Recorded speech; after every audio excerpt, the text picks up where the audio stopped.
गजाननं भूतगणाधिसेवितं कपेतजम्बूफलचारुभक्षणम् उमासुतं शोकविनाशकारिकं नमामि विघ्नेश्वरपादपङ्कजम् नमामि विघ्नविनाशनं गणाधिपं गजाननं प्रसिद्धिसिद्धिदायकं वरप्रदं विनायकं श्रीमन्महागणाधिपतये नमः। नर्मदाय नमो प्रातः नर्मदाय नमो निशि नमस्ते नर्मदे देवी त्राहिमामुभाव सागरात्। भगवती नर्मदा की कृपा से श्री सेवाश्रम नर्मदा मंदिर में हम आपको नियमित रूप से भगवान शिव की कथा शिव महापुराण के माध्यम से सुना रहे हैं। संक्षिप्त शिव पुराण दोहा चौपाइयों में। और आज आपको मन में एक जिज्ञासा होगी कि देखें आज पंडित जी क्या सुनाते हैं। आज हम आपको द्वादश ज्योतिर्लिंग में जो बड़े प्रसिद्ध ज्योतिर्लिंग है जिन्हें कहते हैं सेतु बंधु रामेश्वर, भगवान रामेश्वर की कथा हम सुनाते हैं। रामेश्वर के विषय में भैया तो कहते हैं कि जब पूछा गया कि भैया शिवलिंग का क्या नाम है तो भगवान राम ने स्वयं कहा रामेश्वर, यानी राम के ईश्वर। तो कहते हैं शिवलिंग में से भी आवाज आई कि राम है जिसके ईश्वर। तो कहने का अर्थ है कि राम और शिव में कोई भेद नहीं है, किंतु ये तो भक्तों को सुख देने के लिए अपनी लीला करते रहते हैं। तो देखिए भगवान राम किस प्रकार से आज भगवान शिव की स्थापना करते हैं, रामेश्वर की स्थापना। और वह कथा मैं आप संक्षेप में आपको सुना रहा हूं भगवान राम की। सुनिए आप।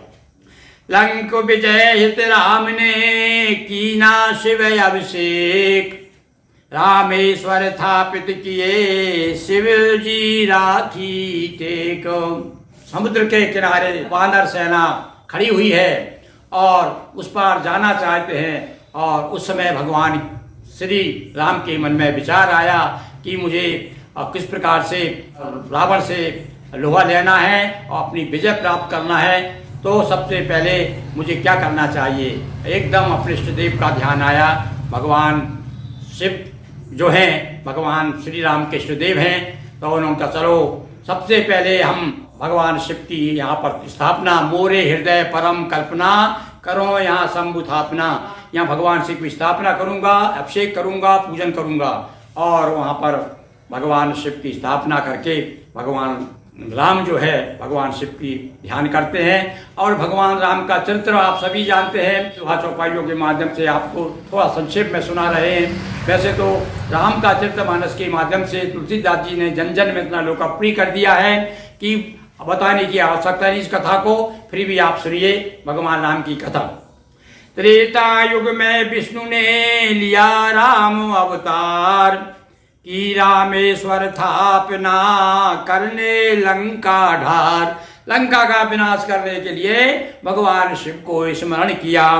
त्रेता युग की सुने कहानी, विविधो भांति कवि वृंद वखानी। अध्यात्म रामायण से वाल्मीकि रामायण से लेकर के तुलसीदास कृत रामायण तक भगवान राम की चरित्र जो है नाना भांति राम अवतारा, नाना प्रकार से भगवान ने अवतार लिया है। उनकी भक्तों ने भी नाना प्रकार से कथा कही है।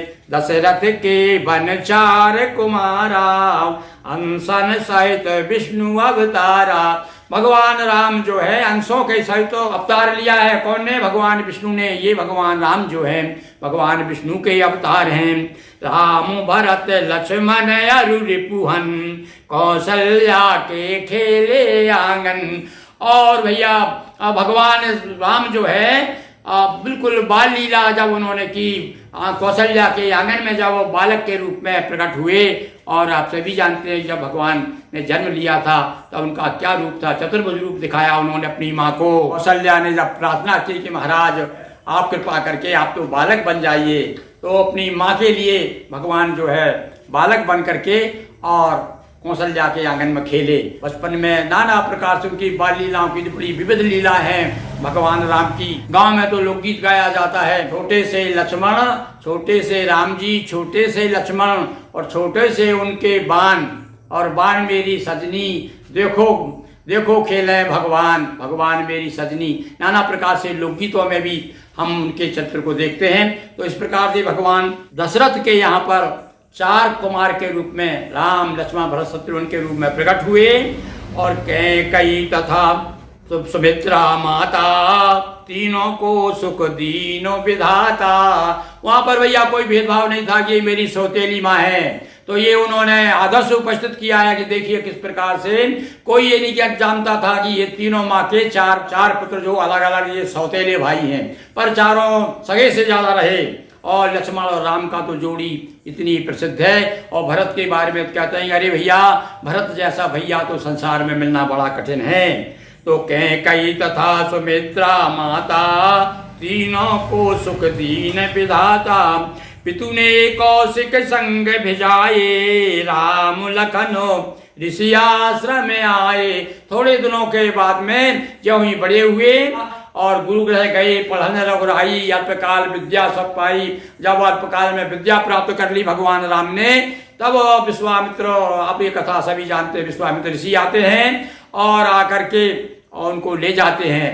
और किस लिए? निशाचर लोग जो है मुझे परेशान करते हैं, इसलिए हे राजन मैं आपसे जो है आपके पुत्र को मांगने आया हूँ। तो उस समय भगवान विदा होकर के उनके साथ चले जाते हैं। और रक्षा की ने यज्ञ की भारी निश्चर वहां ताड़ का मारी। और यज्ञ करने लागे मुनिझारी, आप रहे मक्की रखवारी। यहाँ विश्वामित्र जी यज्ञ कर रहे हैं, वह भगवान राम लक्ष्मण दोनों धनुष लेकर के यज्ञ की रक्षा कर रहे हैं। उस समय ताड़ का नाम की राक्षसनी आती है और उसका भगवान राम वध कर देते हैं। और उसके बाद में और सब ऋषि मुनियों को सुख देते हुए आगे चलते हैं। तो विश्वामित्र कहते हैं कि भैया धनुष यज्ञ सुन रघुकुल नाथा, हर्ष से चले मुनिवर के साथ। आप प्रसन्न होकर के विश्वामित्र जी के साथ में जनकपुर पहुंच जाते हैं। तो जनकपुरी में हुई मन चाही और धनुष भंग जानकी विवाही। और जनकपुर में भगवान राम की इच्छा पूरी हुई। जनकपुर की जो वाटिका थी वहां पर भगवान राम पुष्प लेने गए सीता जी से वहां पर दर्शन होता है और उसके बाद उनका मन उधर रम गया। तो यहाँ पर यही बात मैं यहाँ पर प्रस्तुत कर रहा हूँ कि धनुष भंग जानकी विवाही, जनकपुरी में हुई मन चाही। कि राम को थोड़ा ही समय हुआ विवाह के हुए और 27 वर्ष के थे कहते हैं उस समय राम जी, जिस समय उनका वनवास हुआ था। और वन में जाकर के पिता की आज्ञा मान करके वन में चले गए। और पितु आज्ञा से वन में जाकर किया निवास राम करुणा कर। इसी बीच खर दूषण मारे, सिया हरण से हुए दुखारे। ये संक्षेप में मैं बता रहा हूँ। तो सबसे पहले नंबर खरदूषण का, इधर ताड़का मारी और इसके बाद में इधर जब उनका वनवास हो गया तब जो है खरदूषण का वध किया। लंक विजय हित शिव आराधन, पार्थिव लिंग बना किए पूजन।